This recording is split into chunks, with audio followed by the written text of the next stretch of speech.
Team USA is not finished.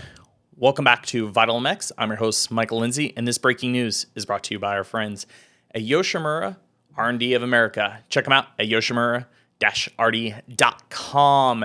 And if you checked out the interview on our site Sunday morning that came from Saturday night's race in Las Vegas, then you would know that there was a lot of stir on what was going to happen to Team USA's entry into the 2024 Motocross of Nations. Due to Chase Sexton's hand injury, it looked like the Red Bull KTM rider was going to be forced to withdraw from the event where he was set to be team captain and lead up the USA team in the MXGP category. Initially, Roger Coster said they were going to check out Sexton further on Monday to figure out if he'd be able to race. If not, they were going to call upon Eli Tomac, the Monster Energy Yamaha Star Racing rider, to see if he could fill the shoes. Now, what really got everybody stirred up over the last 24 hours plus has been if Eli Tomac was not able to compete, it was said that the team would likely pull out because between the injury to Chance Hymas, having to pull in Webb at the last minute, there was still a lot of things in flux, trying to get bikes air freighted and just trying to put together a team that was competitive to send. Well, luckily, those fears have been wiped. Eli Tomac is in. He has stepped up, a man who does not need to do this in terms of winning. Tomac has been to Motocross of Nations 4 times. The last time in 2022, he finally got the job done and was a part of a winning team. He'd initially bowed out of entry this year after racing the 2 Proto Motocross rounds, which we were set to announce our team. He opted out and said Aaron Plessinger was the better selection and that he would pull himself from the selection process. Well, now he's been called upon, and with less than 2 weeks' notice, he is going to be packing his bags and flying to the UK to Matterley Basin to line up again. Alongside of him will be Cooper Webb, his Monster Energy Yamaha Star Racing teammate, which we announced last week would be filling in for Chance Hymas, dropping down to race a YZ250F for the first time in 8 years since he last raced a Star Racing 250. Only the second time that Webb is going to the Motocross of Nations, as he went on a 450 the last time he was selected in 2016.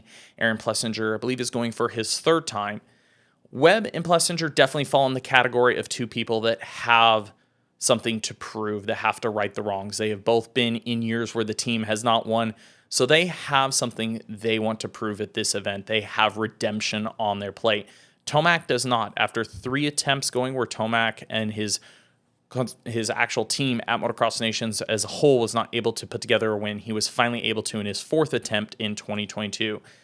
As Tomac career nears its end, this could be Eli's finest hour alongside, again, Webb and Plessinger. While the news, of course, of Tomac going is exciting, sadly, it has come at the consequence again of our 2024 AMA Pro Motocross champion Chase Sexton having to withdraw after the collision incident with Justin Barcia at the opening of the first moto at the Las Vegas round of the 2024 Super Motocross World Championship finale, where we know he's got an injured hand. It sounds to be broken. They are going to update further what the level of that injury is. Initially, it was speculated that if it was a minor form of a break or something that is manageable to ride, Chase is headstrong. Chase wants to be team captain. Chase wants to lead Team USA back to the top after missing out last year, after he also had to miss out on the event. So if there was any way possible that Chase was going to be competitive to race, he was going to go. So in this case, this definitely shows us that, sadly, Chase has had to bow out and will not have that opportunity. Again, though, this is quite a bit of movement in the last 2 weeks. We announced the team. We've had 2/3 of the team change out. And on top of that, Aaron Plessinger is also coming in with a minor injury. He injured his shoulder at the first round of Super Motocross and has been riding through it, although he claims that he thinks with the time ahead of the race that he will be able to get close to 100% again. If you are a fan of Team USA or if you are American, it is time to get behind these boys. It is time to get behind them and rally. Motocross of Nations has been tough for the most successful team in its history the past few years, and understand that they always want to go with their best foot forward, want that opportunity at winning, and at one point, again, it looked like we almost might not send a team this year. We are curious.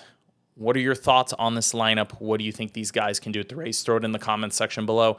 And as always, if you don't want to miss all this great breaking news, you should subscribe. We put out quite a bit of it. As always, thanks for watching.